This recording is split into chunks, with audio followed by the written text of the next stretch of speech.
హైదరాబాద్కి కేవలం 40 కిలోమీటర్లో ఉన్న ఈ ఆలయం గురించి మీకు తెలుసా?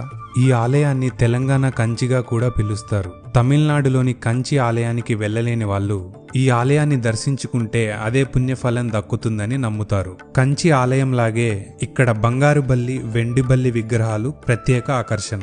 వీటిని దర్శించుకొని తాకిన వారికి దోషాల నుంచి విముక్తి కలుగుతుందని నమ్మకం.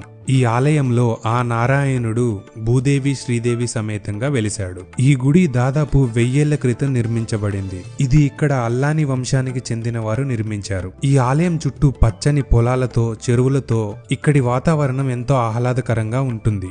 ఈ ఆలయంలో ఎన్నో ప్రత్యేకతలు ఉన్నాయి. అందులో ప్రధానమైనది ఇక్కడి పుష్కరిణి. ఈ పుష్కరిణి అంతా రాతి కట్టడంతో చూడడానికి ఎంతో అద్భుతంగా ఉంటుంది. ఇందులో ఎల్లప్పుడూ నీరు ఉంటుంది. ఈ బంగారు వాకిళ్ల నుండి స్వామివారి దర్శనం కన్నుల విందుగా ఉంటుంది. కంచి తరహాలోనే ఈ ఆలయంలో పూజలన్నీ నిర్వహించబడతాయి. ఆ కంచి తర్వాత బంగారు మరియు వెండి బల్లెల దర్శనమిచ్చే ఆలయం అవడం వల్ల ఈ గ్రామానికి కొడకంచిగా పేరు వచ్చింది. ఇంతటి అద్భుతమైన ఆలయాన్ని మీ ఫ్యామిలీతో విజిట్ చేయడం అస్సలు మిస్ అవ్వకండి. ఇది సంగారెడ్డి జిల్లాలోని కొడకంచి గ్రామంలో ఉంది.